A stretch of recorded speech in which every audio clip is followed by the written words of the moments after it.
Hello बच्चों, let's read this question. So this question says 3 moles of oxygen is mixed with 2 moles of helium.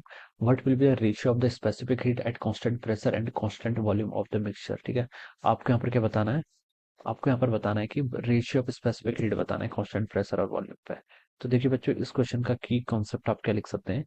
The key concept of this question is ratios of specific heat बताना है ना आपको।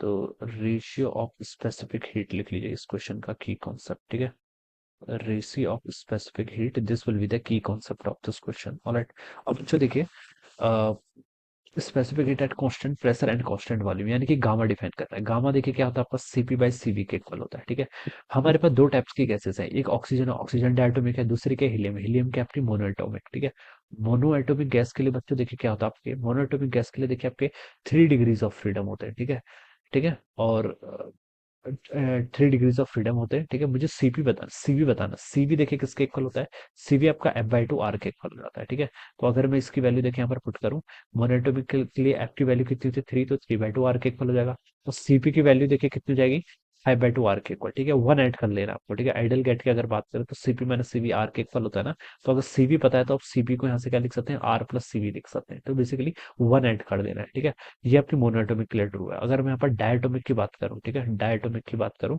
Diatomic जैसे आपके यहाँ पर oxygen है, डायटोमिक के लिए डिग्री ऑफ फ्रीडम कितने तक 5 होते हैं। तो यहाँ से सीवी कितना आता है आपका, 5/2 R के इक्वल आता है। और सीपी की वैल्यू अगर मैं बात करूँ तो ये आपके 7/2 R के इक्वल आता है। ठीक है, ये आ जाता है। अब गामा देखिए मुझे कैलकुलेट करना है, पहले आप गामा किसके लिए कैलकुलेट कर लीजिए, मोनो एटोमिक के लिए। ठीक है, मोनो एटोमिक के लिए मैं गामा क्या होगा, तो आपका सीपी बाई सीवी के इक्वल। ठीक है, सीपी 5/2 और सीवी कितना, तो ये 5/3 के इक्वल होगा। ठीक है, अब मैं अगर गामा की बात करूँ तो इसके लिए डाई एटोमिक के लिए, डाई एटोमिक के लिए कितना होगा, सीपी बाई सीवी ये आपका 7/2 बाई 5/2 करेंगे तो 7/5 के इक्वल हो जाएगा। तो ये तो बच्चों आपने गामा कैलकुलेट कर लिया। अब तो एक मिक्सचर का गामा मुझे बताना है। ठीक है, ये किसके इक्वल होगा, देखिए पहली कौन सी गैस है आपके पास, डायटोमिक गैस यानी कि ऑक्सीजन। कितने मोल्स हैं, 3 मोल्स हैं। तो 3 इंटू इसका गामा कितना आपका 7/5 के इक्वल है। ऑलराइट, प्लस आपका दूसरी गैस हीलियम है, हीलियम के कितने नंबर ऑफ मोल्स हैं, 2 मोल्स है। हीलियम का गामा कितना आपका 5/3 के इक्वल। ठीक है, डिवाइडेड बाई आपका टोटल नंबर ऑफ मोल्स कितने रहेंगे, 3 + 2। ठीक है, टोटल आपका 5 के इक्वल होगा। तो उसके अंदर फिट करके तो ये आपका 21/5 प्लस कितना रहेंगे, 10/3 के equal, whole thing divided by कितना होगा, 5।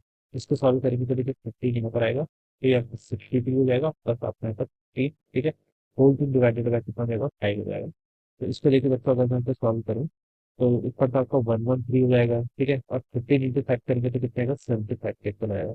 इस टर्म को अगर मैं सॉल्व करूँगा मतलब, तो ये कितना आएगा, 75 मतलब 75, और ऊपर कितना दिया था, 38 बच गया। ठीक है, और 75 तो 300, 3 4 4। ठीक है, तो 1.5 कह रहा हूँ मैं आपको। ठीक है, 1.5 कह रहा हूँ। ठीक है, 4 तो होगा नहीं और 1.6 में नहीं होगा, तो बी वाला ऑप्शन इसका फिक्स रहेगा। ठीक है, तो क्या लिख सकते हैं, आंसर भी बिल्कुल correct answer of question. I hope that understood this concept. All the best, thank you.